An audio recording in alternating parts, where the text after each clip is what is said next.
You may recognize these TMR joysticks from the new Steam controller. I've been daily driving these K-Silver JS13 Pro Plus joysticks for the past 3 or 4 months in my personal DualSense controller, and I think it's about time that I review these. As with my previous review and with future reviews, I want to get in the habit of giving a quick summary up front for people who just want an answer if these are worth it or not. And to that I say yes, these are absolutely worth it.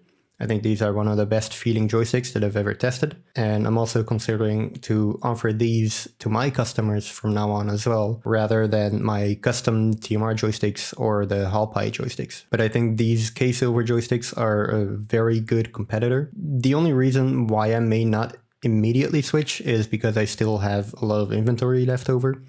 And of course, I need to use that up before I'm going to switch over to any kind of brand. And the TMR joysticks market is changing quite rapidly. I think we have a new version TMR joysticks every 2 or 3 months. So maybe in the future there will be a different brand or a different revision of an existing joystick that will be a lot better. So I'm still keeping my options open. But so far, this one is, in my opinion, top tier. As I said, I have been using Halpai as well. I think given the current market, the closest competitor to K-Silver is Halpai in terms of popularity and performance in general. And since I have worked with Halpai the most, I will be comparing these two joysticks, the K-Silver and the Halpai ones, to each other a lot in this review. This could affect what I may have to say, because I only have 2 pairs of these K-Silver TMR joysticks, and I have had a lot more time with Halpai to figure out their faults and their strengths. With these, I've only had, 4 months maximum. Before I'll start talking about the joystick, I want to quickly pay attention to the box itself. I think they stand out a lot in their promises in how these joysticks will perform. So power efficiency, yes, these are more efficient than Hall effect. Enhanced precision, yes, you can have a lower dead zone. Eliminating jitter and input lag, I don't really agree with that because there's still going to be some jitter.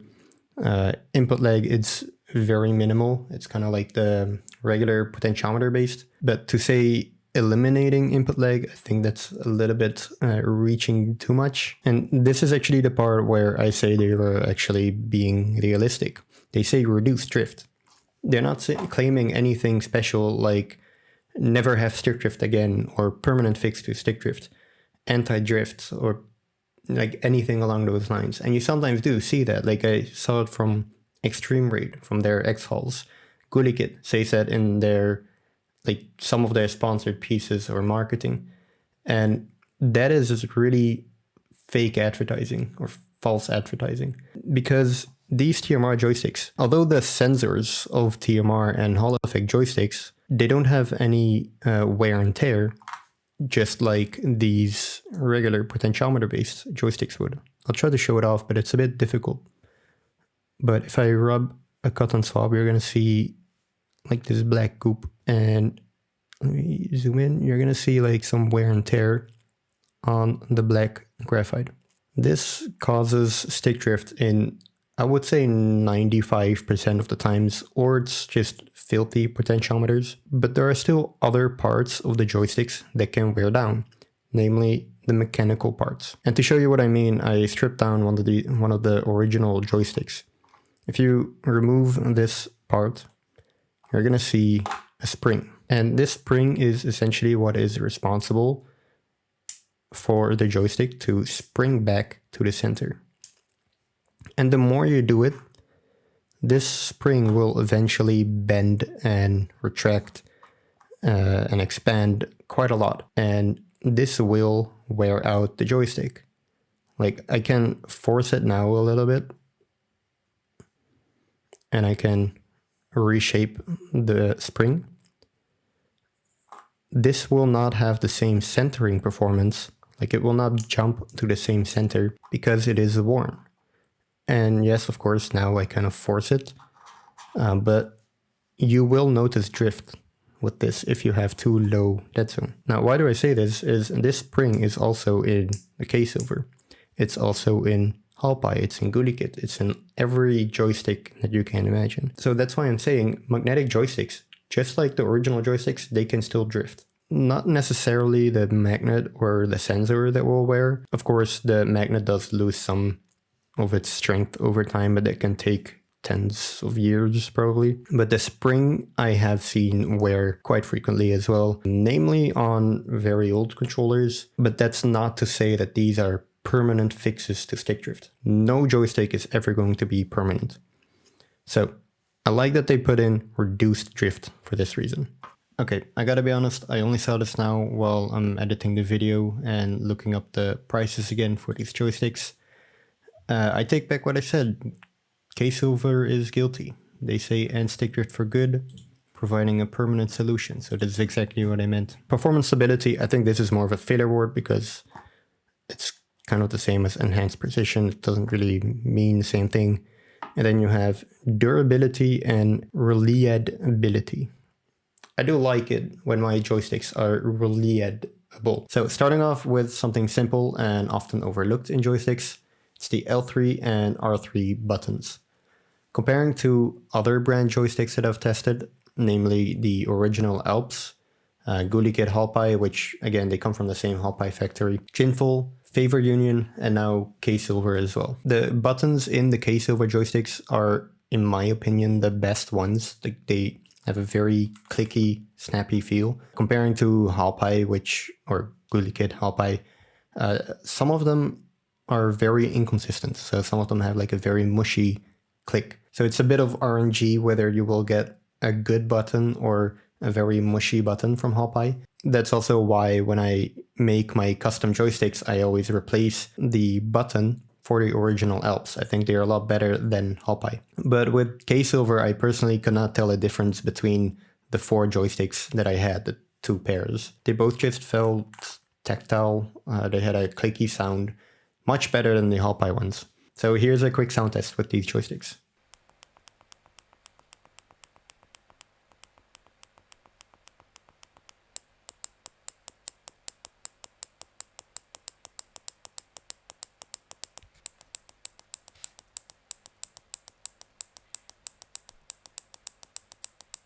So I hope that's a bit clear on the sound test.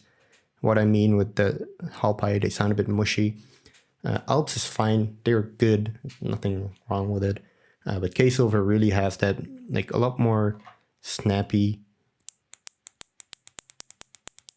has a lot more of a snappy feel to it. Something I did notice with my personal controller while I was writing the script for this video, the right joystick has a bit of a higher pitch sound than the left one. But really in the months that I played with these joysticks, I've never really noticed it. It's only like now that I really pay attention to it, then I noticed it. So maybe it happened over time. Maybe I just don't notice it with headphones on, but they still feel exactly the same. So if you already have sound from the game, I don't think you would notice. They still feel really good, a lot better than all the other ones. The other part that I really like about the feel of these joysticks is the tension. So tension is like how hard you have to push it from center to the edge. And these are a lot lighter than original. I can't really show that easily on camera, so I guess I can just say, trust me, bro. But yeah, with a very light touch, they already move quite a lot. So I think they're smooth. They're definitely smoother than the original ones. With Halpai, I'm not quite sure yet which one's less tension. I still think it's the K-Silver one. I mean, just side by side here, if I test them outside of a controller, then it is K-Silver. That's a bit lighter. They're not the lightest that I have tested. You also have the Extreme Rate Light Blue X-Hulls, which is Hall Effect. They're the same actually as Jinful. It's just a rebrand. But Jinful also has a TMR version of these. So if you are looking for like the absolute lightest of the lightest TMR joysticks, I would still recommend Jinful. Personally, I didn't like it that much, having it too light. But this one is, for me, this one is in the sweet spot. Another noteworthy design decision, which I'm not really sure why they did this, is this position of the magnet, which is stuck like on the housing. It's connected to this inner plastic. I think the positioning of the magnet actually has an unintended benefit of preventing sprint cancel. And I can show that off here in the calibration website. Okay, so artificially I just kind of reduced the circularity so that when I go down or up, it's at 0.9. Let's reduce this one. So it's at 0.9. So sprint cancel is whenever you push the joystick up, you click on the joystick, and the moment you click on it, it actually, I'm doing this manually right now by moving my thumb, but it actually moves down a bit because the position of the magnet changes. Now, what I noticed is with these joysticks, so hello, Simba. But what I have noticed with this K-Silver joysticks, and it might be because of that positioning of the magnet, when you click the joystick and then pay attention to this number right here. So I'm clicking the joystick now. It actually goes up. And that might actually be because of the positioning of the magnet. Same thing here. If I push it up, it goes from 0.9 to 9.495. And here, I press, it goes to 9.5. If I let go, it goes to 9. A bit out of frame, but here, 9. I press, it goes to 9.6. And then the only thing that I did notice, if you move down and you press it in, it actually goes a bit lower. So it's just a normal sprint cancel type thing. And then here again, so it's at 9, 9.6. Here, 9.1. Let's reduce that to 9 real quickly. And I press it, and it actually goes to 1. Here. Less difference, just 2% extra from, let's quickly reduce it, from 9 to 9.1 to 9.2, or 0.92. And then again, to the bottom, you're going to actually see that it's not changing or just going a little bit down to 0.89. And that part, you wouldn't really notice it if you have just a normal calibration like this. So what does this mean? I think it's actually beneficial if you have these joysticks for shooter games, because you're less likely or not even able to get sprint cancel. And my theory is that's because of the positioning of the magnet. I think that's pretty cool. It might be very unintentional, but it works. And now that we're already on this website, let me also talk about the calibration performance. So let's start with the centering, which I think it is one of the best in TMR joysticks. I can quickly recalibrate this one or fine tune it. But there is actually very little jitter. Maybe the packaging was correct. There is less jitter. This does not mean that you can put the dead zone on 0%. I said it before, it's a common misconception, lower dead zone is better. Please don't do that. There's always going to be a little bit of jitter, even when you move the joystick around. Here, let me shake the controller. Even then you will notice some jitter. So for that reason alone, don't have 0% dead zone. I always recommend at least 3%. You can go up to maybe 5% if you want. But if it goes above 5%, I would personally replace it. That's just because I know how to do it. For me, it's not really that expensive. I wouldn't necessarily recommend you to pay for a service to replace them. If they're above 5% and still not working, if you can increase the dead zone, and it won't affect your game, you can still use it. So just as a rule of thumb, I would say, if it's not affecting your gameplay, and you can increase the dead zone, just keep using it. If it does, then it may be time to replace it. But if you can replace it yourself, feel free to do it. But just expect below 0.05. Again, I'm doing this just manually by moving my thumb on the joystick. If it's like at 0.05 or lower, I would say that's like within spec. But these joysticks specifically, they sit very comfortably at either 0.0 or like 0.01. You can kind of force it if you move it to the center very slowly. There we go, 0.02. It's not really realistic in game. You're mostly just gonna let it go.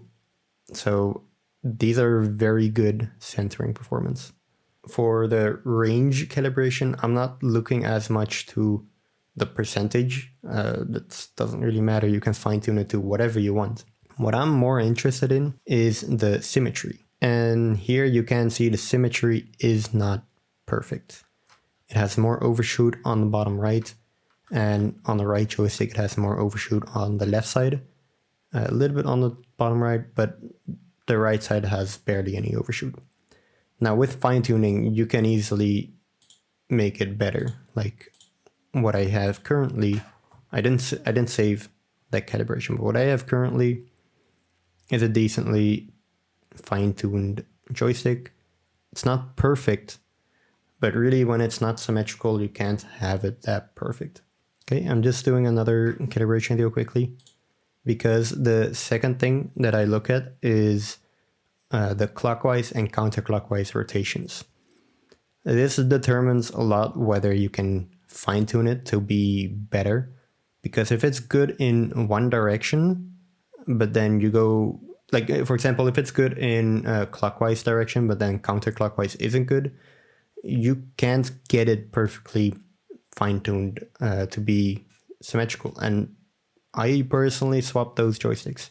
Now for these, just rotating clockwise, I'm getting the same thing. So here, bottom right, bottom left, top left, and bottom right. If I now rotate counterclockwise, I get the same thing. This means that fine-tuning is actually a lot easier on this joystick. I don't know if I'm going to be able to show this off. Sometimes what happens is if you rotate clockwise, you're going to get a lot of overshoot on one side. And then if you rotate the other side, I'm going to force this a little bit, you're going to have something like this. And then you're going to have a lot of overshoot on this side. So this can sometimes happen. And if this happens, well, I just replace the joysticks because you cannot really fine tune this. The moment you increase the range here, it's going to be good when you rotate counterclockwise, but not good when you rotate clockwise. So it's very inconsistent, but these joysticks fortunately are very consistent clockwise and counterclockwise, which means you can calibrate them very easily. So that's another big plus. And if you do want more information on like the circularity and how I calibrate these, to what percentage and what to look for when, like if they are symmetrical or not symmetrical, I have another video where it's kind of like a video essay. I research what the optimal circularity is for these joysticks, and you can see more examples of not symmetrical joysticks and issues with clockwise and counterclockwise motions. I do highly recommend that video if you want to know more about like asymmetrical calibrations and how it looks like if you have very different calibrations clockwise and counterclockwise. So I will leave a link in the corner here somewhere or there, I don't know. So overall, centering calibration, I would say is perfect. Circularity, maybe it's just this specific one, because again, I don't have a lot of joysticks to get an average readout. I just have these. And for Halpai, that I tested more often, some of them are extremely good, some of them are worse. I don't have a large sample. It could be a lot better for different joysticks that I test.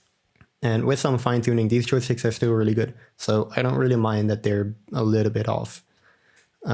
As I showed in that video, even stock calibrations from stock controllers, they're really bad. Like they're even worse. They go from maybe 7% to 11%, and they're way off and asymmetrical. So if you have your expectations not too high, these are really good. But also, I've heard from other repair technicians that their calibration has changed very randomly within possibly like 3 weeks. One says that it went up from 8% to 9.6%. Another technician says they dropped from 10% to 6%, with significant undershoot on the x-axis.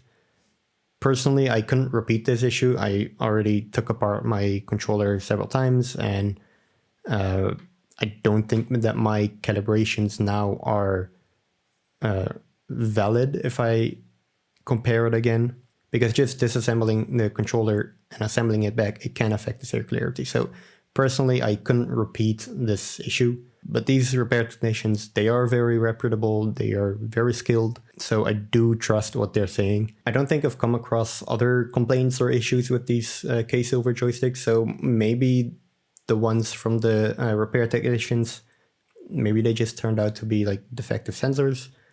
If it happens more often, I will be sure to let you know in my Discord server, because that could indicate a QC issue, much like what GuliKid and Halpai had with their mushy buttons or rust, whatever. But for now, I think these are isolated cases and I can reproduce these issues. Just know that it can happen to you as well. Perhaps after like a couple weeks, check your calibration of these joysticks and perhaps recalibrate them. And finally, about the price, I think there are two kinds of people who would get these joysticks. Either you buy wholesale and you offer TMR installation as a service to customers, or if you're a gamer with a bit of soldering experience, buying these for personal use in your own controller. If you want, let's say, one pair or two pairs, you can get them on Amazon for about €15 or for half the price on AliExpress. Something weird I noticed though, they have two listings where you can buy a pair, but they're not the same price. It's odd. So check their store to make sure you have the correct listing and you get the one that's cheaper. And for wholesale, again, on their AliExpress, they have an option for 25 pairs, 50 pairs, and 100 pairs. Don't get fooled here because it says pieces. It's kind of a weird way of selling it in pieces, like per joystick, because they don't offer anywhere to sell one joystick or one piece. So it just makes it very confusing. You would think that you would get one pair if it says one piece, like one box. You would think you would get one box. I don't think that's the case. And looking back, I actually think I made that mistake when I ordered their new tension adjustable joysticks from Alibaba, because I ordered 7 DualSense pairs or pieces. I thought it was pairs, and 3 DualShock 4. But I think I actually just get 7 singular pieces of the DualSense and 3 DualShock 4. I think that is how I interpreted it. If K-Silver sees this, please correct me if I'm wrong in the comments, because it's a bit confusing. I think it would be a lot easier to just specify there it's about pairs, or just decrease or just have the number. So instead of 200, it says 100, and then say 100 pieces, because then it's a bit clearer. You get 100 boxes. And on Alibaba, you also have the option to you select how many you want from each. So you have the option to select uneven numbers per version of the controllers, of the joysticks. It's just confusing in my opinion. Anyways, I digress. On Alibaba, as expected, you can get them for a bit cheaper prices, but it scales quite heavily. And depending on the size of your repair store, I would not recommend buying too many at once. So maybe AliExpress is just more convenient. As I said at the start, the TMR market at the moment is very volatile. You get new joysticks every couple of months. So I would recommend buying less volume. And whenever new joysticks come out, you can decide, do I want to order more? Do I want to switch to a different joystick? And one thing to note as well, to compare to the competition, If you are looking to restock right now, these are cheaper than Hopeye. And they're still increasing in popularity, so I think more people will hear from them. And I would recommend giving K-Silver a shot if you're going to restock anytime soon. So in a nutshell, these are, I think, my new favorite joysticks. These are not perfect by any means, but I don't expect any type of joystick at this price range to be perfect. An analogy that I often use to lower your expectations of these joysticks is these are very cheap parts. These aren't made for rocket ships or for, rocket joysticks or whatever. These are made for controllers, for consumer parts. Otherwise these would cost maybe a few million or a billion euro per joystick if you really have the top tier precision. But for controllers and for playing games, these are absolutely good. And you gotta lower your expectations if it's even like 0.01 off from the center. That's completely fine. That's normal. It's to be expected. And going back to the question, would I recommend these? And going back to my question, would I recommend these? If you already have TMR joysticks installed or you already ordered some from a different brand and they're like on its way with shipping, I wouldn't say it's worth it to switch, like to remove your joysticks or to cancel the shipping. I would just go with it. To some degree, all brands have their shortcomings and their strengths. It's primarily like the feel of the buttons and the smoothness of the tension. These things stood out to me. That's why this is my new number one. My opinion may change once I play more and more with these K-Silver TMRs and I find more shortcomings. But with these test samples and with the time I've had so far, I think these are extremely good. I'm already very impressed, and it's a big recommendation for me. I want to thank you guys for watching this video. We'll leave some links where you can purchase these, both if you just want like one or two, or you want to buy wholesale. I also have a link to my socials. Feel free to join the Discord server where you can discuss more about these joysticks or other repair topics, and you can also help each other out. I will go on vacation after this video is up, and when I'm back, I will review another K-Silver joystick, namely their newest tension adjustable joysticks. Subscribe if you don't want to miss out on that video. Have fun repairing your controllers and other electronics, and I'll see you in the next video. Bye-bye. Get Simba here chilling while I do my video.